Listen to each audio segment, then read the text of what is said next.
is Thiago. I'm partner at Liquid Digital Assets. We're investment banking for the digital assets economy. First, I would like to ask you guys, who knows of what is a security token? Anyone know? You know? A few people know? Yeah, okay, that's great. So I'll be just speaking briefly. I think there are a lot of other presentations that will talk about what is a security token. Um, so basically, a security token is a digital representation of a private security. It can be real estate, it can be a company equity, it can be also a fund, a participation in a fund, or any kind of asset. So the difference between security token and utility token is that there is something with substance, something real behind the asset. And that changed a lot of things. And this is very interesting because security tokens is bringing a lot of advantage to the security market. First, it eliminates different kinds of middlemen, making more efficient the market. It enables people to raise money globally. Also gives some liquidity to different kinds of assets that are illiquid, such as venture capital funds. Give more transparency, and also you can create smart contracts to make automated compliance. So we believe that digital assets is going to be a major change in the financial industry, and we understand that although the technology behind it will be important, and there are great players doing this, here and other players, we understand that the real value will be on the financial side, to be able to source, structure, and distribute deals globally. And that's why we create Liquid. And Liquid will be the next generation investment banking for the digital assets economy. We have three pillars. One is the issuance and underwriting of projects. The other one is asset management and trading focused on security tokens. I won't get into details here, but it's just a bit of brief presentation of Liquid so you can understand. Also, we want to create a network of global partners because we understand that security token market will be global, and you need to be able to distribute the deals globally to have an edge on this market. This is our team. We come from a spin-off of one of the largest VC firms in Brazil. So we have this venture capital experience. And coming from the venture capital, we've seen the ICO world for a while, but for us it was very difficult to understand, you know. And there are some researchers that say that 80% of the ICOs are scams. And for us, it's really, although it was really complicated to understand the market, we thought that the underlying concept or the underlying technology behind ICOs, this was really interesting. And that's why we decided to do this spin-off to focus on security tokens. So basically, this is how the traditional market is structured. This is how the ICO market was structured. We understand that the security token market will be more or less a mix between the two markets, but going more into the traditional financial market. Okay, so it's going to be a more regulated market, differently than the ICO world. So let's talk a little bit about Latin America. I'm pretty sure you guys don't hear that much about Latin America here. We're half world away. But Latin America is going crypto right now. There are a lot of crypto investors there. Actually, in Brazil, there are more people investing in Bitcoin and cryptocurrency than investing in stock, which is a major thing. It's really interesting to see that. Usually Brazilians, or Latin America as a whole, we are not the leading developing of new technologies, but when we adopt the technology, we are very, very fast followers. And that's what is happening in crypto right now. Talking about ICO there and regulation, most of the countries, they have a positive view on the ICOs for utility tokens, but they didn't mention anything yet regarding security tokens. So that's something that we've been talking to the Brazilian SEC so they can understand better this market. But so far we don't have any formal position. Also, there are a couple of crypto exchanges in Latin America that are going fairly well. They're growing a lot. Also, one of the largest brokerage firms, actually the largest brokerage firm in Brazil, they created their own crypto exchange, which is a very interesting move. Seeing an incumbent player, a big incumbent player, going into crypto because it reinforces the market and how it goes. Also, we're creating DDX, which is the security token, the first security token exchange in Latin America. We're still in alpha, but soon we're gonna have more news.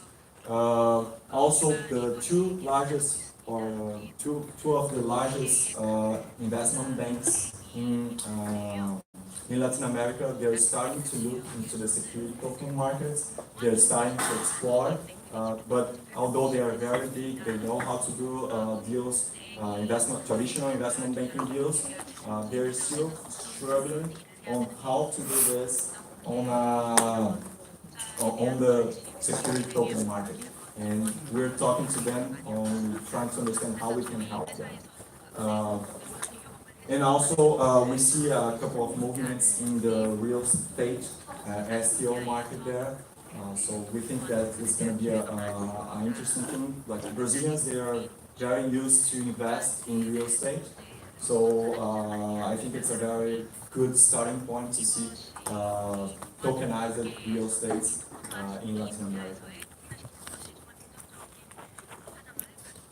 So, and why Latin America? Why we think Latin America is a great place for security tokens? First of all, the assets in Latin America, they are underpriced. We don't have very good efficient markets, such as markets in the US or Europe or some places here in Asia.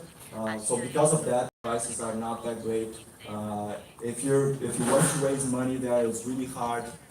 And if you want to get money from a bank, you will get a very high interest rate. If we get, for instance, the main economies in the region, Brazil, Mexico, Argentina, and Colombia, those four countries, the average interest rate that was charged for them, that was charged in 2017, it was 25%, which is 25% per year, which is really high. In Brazil, it's even worse. In Brazil, this number is 40%. So we have very costly, the cost of capital in Latin America is very high, and that's one of the reasons why we believe security tokens is really interesting, because it enables projects, enables companies to be able to raise money globally in an easy way, easy and cheaper way, using tokens from investors globally. If you're in the US, you have an average interest rate of 1%, 2%. I don't know how much it's here in Korea, but I heard it's low. You have a negative interest rate in some countries in Europe. So people are looking where to invest money to have high returns. And we believe that Latin America is a great place to do it if it's easy to do this, and of course transparency and complying with all the regulatory environment, the regulation. Okay, so let me, seeing this market, we decided a year ago to test the market. We decided to do our own security token, and it was the first security token in Latin America. It's called BR11.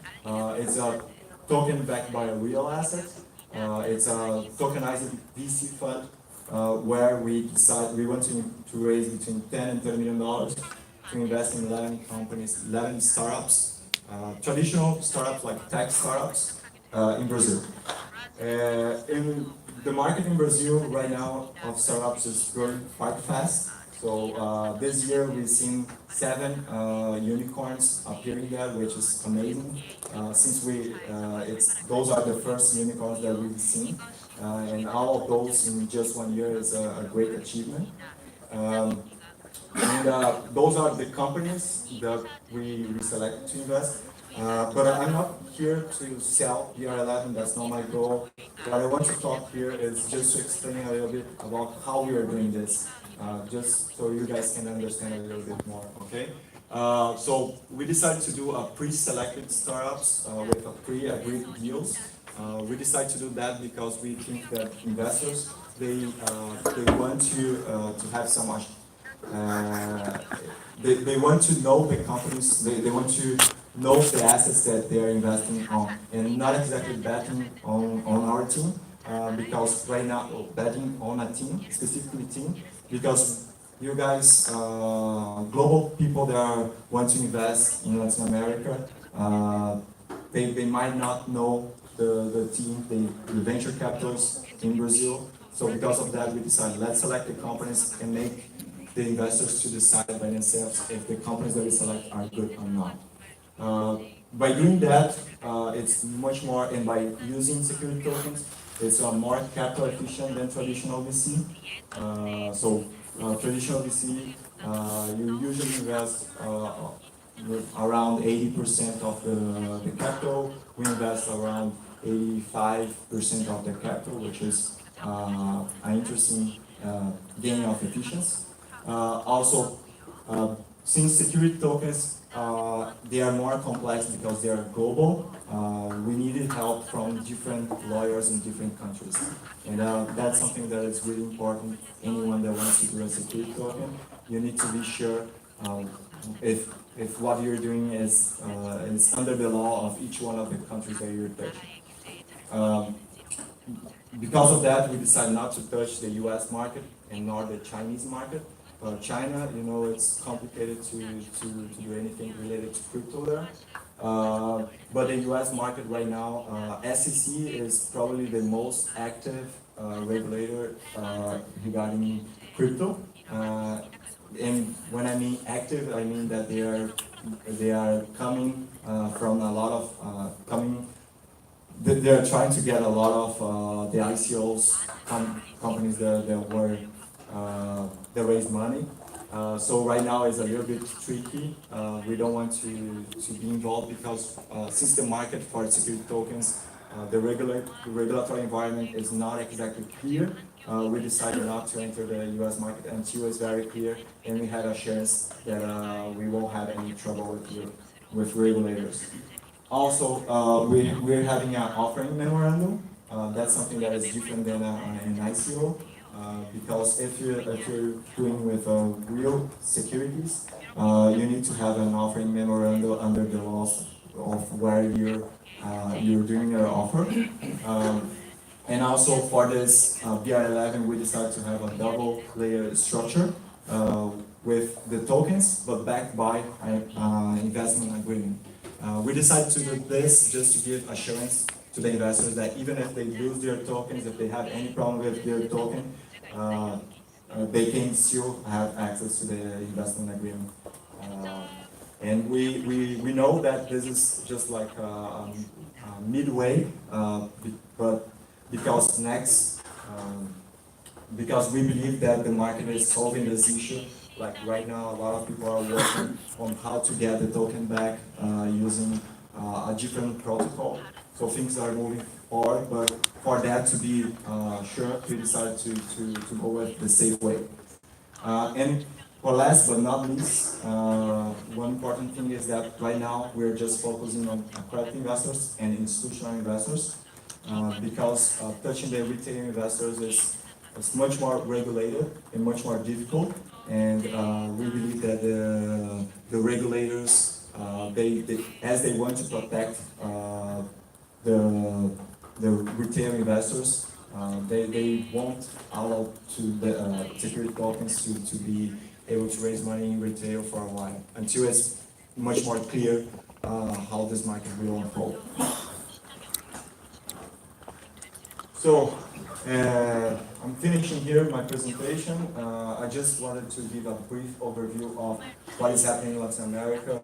What is VR11, this first security token in Latin America?